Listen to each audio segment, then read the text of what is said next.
Hello, my name is Fiona Stanton from Papercraft. Today I want to show you what I made for my on-tour swap. These are a set of tags that I made using the new stamp sets, Etched in Nature.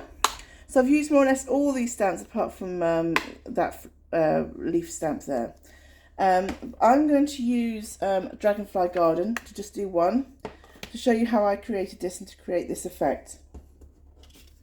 So I'm going to start off with a piece of very vanilla. This is extra thick card, and I'm going to punch it out with the scalloped top punch. Now this has retired. I'm doing this actually before I can get stuff from the new catalogue, but there are other tag topped punches in the catalogue which you can use. Now I'm going to start off with Sahara Sand. Let me just turn it over, let's go on that side. So this is just a piece of 2-inch card which I've cut down to about 4 1/8, I think. It's half the width of an A4 piece of paper, if you see what I mean. So this was just going to go over. This is really light to start off. We're just going to build this up slowly, the colour. So I'm going to go over with Sahara Sand and just blend this on. The blending brushes really help, but I'm not too worried about it being perfect. I just want to get a base colour on there and blend it out like that. You can see I've got gilding flakes. Gilding flakes getting everywhere at the moment. So that's just nice and simple. Now I'm going to use Your Inspiration from the Dragonfly Garden. Your Inspiration. There's my stamp block. This one. And I'm going to use Misty Moonlight to stamp this in. And I'm just going to stamp this in that way. Just randomly all over in Misty Moonlight. I don't mind if it's not perfect.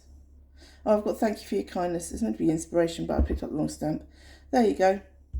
Always check what you've got before you start stamping, but we don't mind. So that's done. Move that to one side. I'll clean that up later. Go back. Now I'm going to add some more colour to the cardstock using crumb cake. Always start off the page and go on with circular movements. And we're just building up this layer of colour.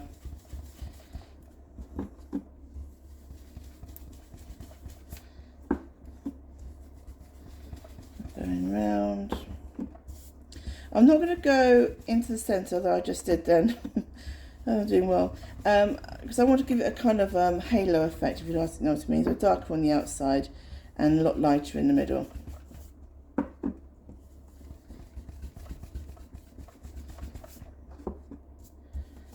Okay, and now we're going to move on to Soft Suede.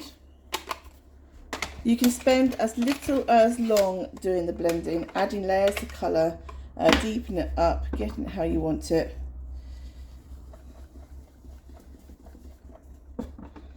I'm just going to do it quickly just for the purposes of the video, so you're not sat there too long watching me go over a cardstock with a brush.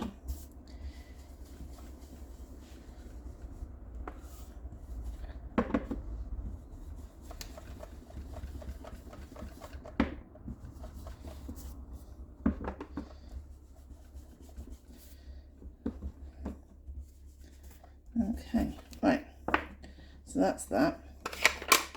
Then I'm going to get Early Espresso, and I'm going to stamp this big flower stamp in Early Espresso all over. Well, just once actually. Let me just line this up how I want it.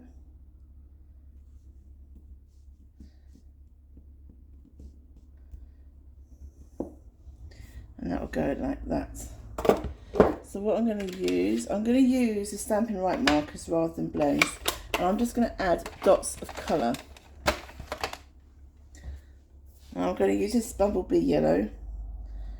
Let me find my end. hand, and I'm just gonna, it doesn't have to be perfect, that's all I'm gonna say. So that's that one, and then I'll use, this is Magenta Madness.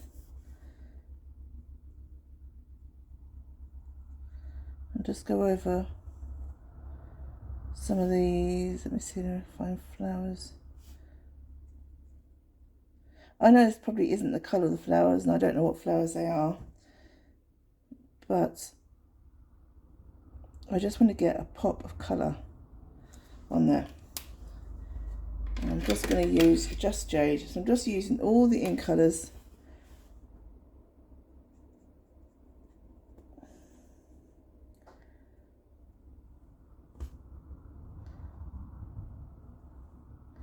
Just to get a pop of colour on there. Don't want to go too mad.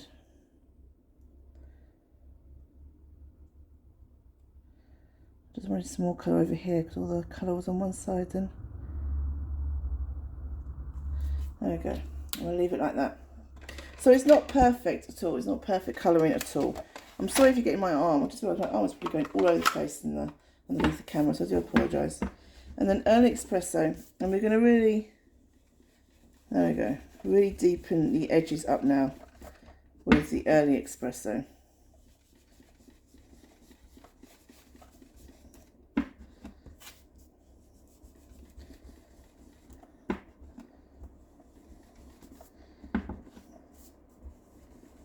And that knocks some of the colour back from the colouring as well.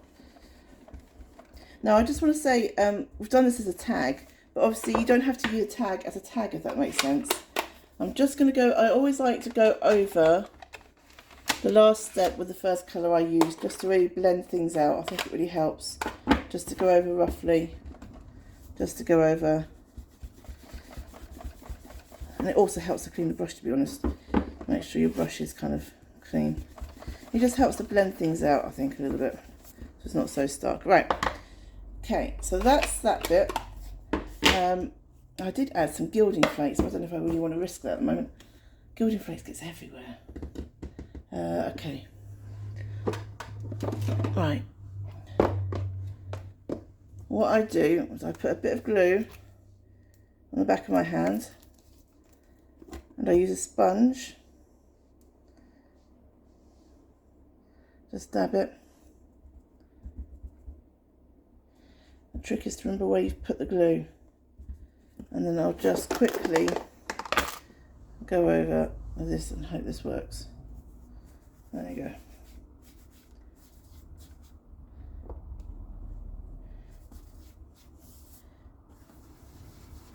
And it just adds a bit of texture, a bit of brightness to it.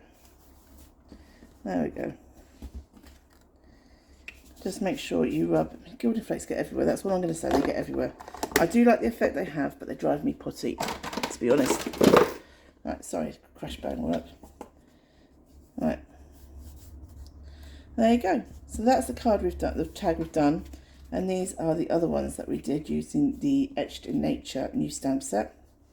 What I wanted to say is that you don't have to just use these as tags. These could go on the fronts of cards. They could, there we go, let me move that down a bit so you can see them all. They could go into journaling or to memory keeping or scrapbooking. Journaling would be quite a good one for these. They could go as a home decor. You could tie them all up together and use them as a home decor piece. So just don't think of them just as tags. Use them as decorative elements in your card making or your crafting world. Anyway, my name's Fiona Stanton. Thank you very much. Bye bye.